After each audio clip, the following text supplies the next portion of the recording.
The nav. Wow. So, and you can, it's like an iPad, you can zoom, you know, like pinching to zoom like an iPad. You can split the screen. On the bottom I have like the energy consumption. This shows my projected range. You can see when you accelerate it goes up, when you decelerate it goes down. You have regenerative braking, so it actually gets power back when you slow down. Wow.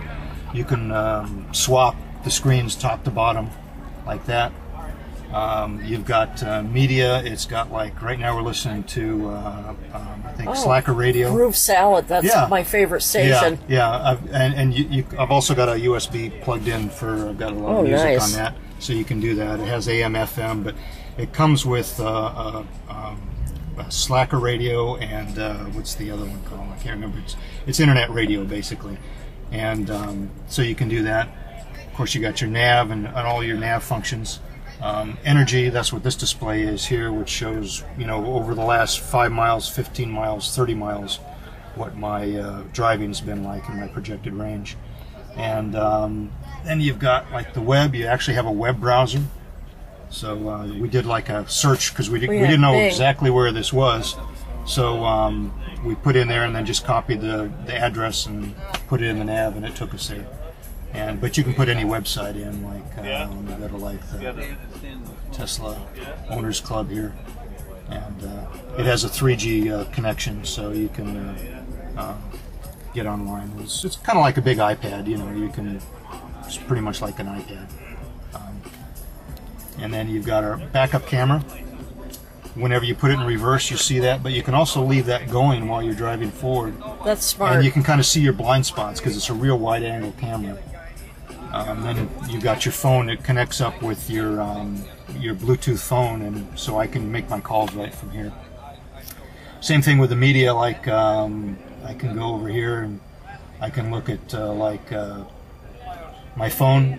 Whatever's coming on my phone, I can play off of my phone or off of the USB here. It's got 2 USB plugs. And up here's like your information on you know, the size of your battery, new releases. If they push an update out, it comes up here and it tells you all about, like, the latest release. They'll show you what was changed, and they add, like, on the maps all the supercharger locations and stuff like that, which was on the last update. So it's pretty cool. Then up here you got your home link, like for your garage door. You can have different profiles for the different drivers, and what it does, if I push Karen, it'll move my seat forward, or if I push Bob, that's me, it'll put it back where the seat. It does all the mirrors, the seats, the steering wheel, everything's adjustable, so you can save for an individual. And let's see, the car controls are here. You've got, like, the sunroof. This is kind of cool. You can open the sunroof with this, and the sunroof comes back, and you can close it the same way. And I have the steering wheel program with the right thumb wheel to. Yeah, I'm in the car. Yeah, I'm giving a demo here, and you can control this. You can configure these wheels to do anything you want. Wow. So that I've got that set up for the sunroof right now. For driving the car, you can you've got steering, sport, standard, comfort. Sport's kind of fun. I like it there.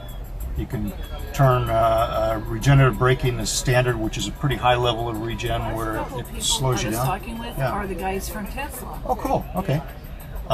Or you can turn it low, which is more like a standard car where you get less. But I kind of like it on high. And when you slow down and you get a lot of regen, it turns on the brake lights automatically, so you're not going to get rear-ended. And you can set the car suspension up or down. It's got an air-adjustable suspension through about a 4-inch range.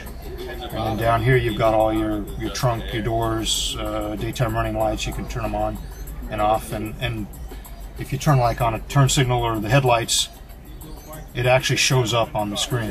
Oh. See, the headlights are on right now on the screen. Turn it back to auto, they go off. That's amazing. And if you turn a turn signal on, you look at the screen, it's blinking on the appropriate side of the car. And the little car icon is the color of your car, so it knows that. They've got like all your trip odometers. Like just driving up here was 13 miles. We used 3.8 kilowatt hours, and we used 284 watt hours per mile. we came up 49th Street, and then this is like the trip. You can set that, and our average so far is 310 watt-hours per mile. And then you got display. You can dim it. You can do day-night on the display, and then you can power off the car. And, you know, if it's going to be towed or whatever, you can do all that from this display. And then down here is all the climate control down here. So it's pretty intuitive once you get used to it. And then there's two buttons. There's the hazard button for your hazard lights, and then over here is the glove box. Those are the only two buttons you get on the dash. And everything else is either on the buttons on the steering wheel or on this display here. Okay. Oh, thank you. Yeah, my pleasure. Yeah. And can you just state your name for my video? Okay, I'm Bob Hodgen, Hodgen. Okay. Yeah.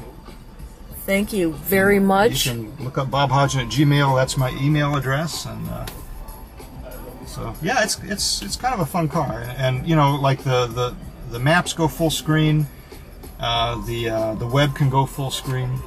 So you know, I don't recommend browsing the web while you're driving. No, but a passenger can do. You know, and you can turn on satellite view. Probably, yeah. There you go. So it's just basically like a big iPad or a big iPhone. You can turn that off. Amazing. It shows traffic. Man, that's a dang screen. And you can zoom out. Wow. Yeah, you can go full screen on the nav and take you to a spot. Wow. And then on the main display, let me turn it on here. I'll put my foot on the brake. That turns the car on. There's our speedometer and our range. On the right shows our discharge and charge in kilowatts, and on the left is our speed. And here it's showing we got the trunks open.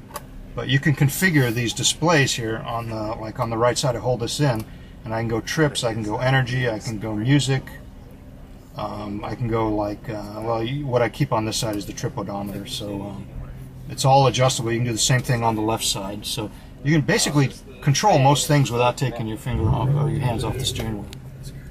So it's very well thought out. Yeah, I saw that. What's it look like all lit up? It's back again. Well, my camera.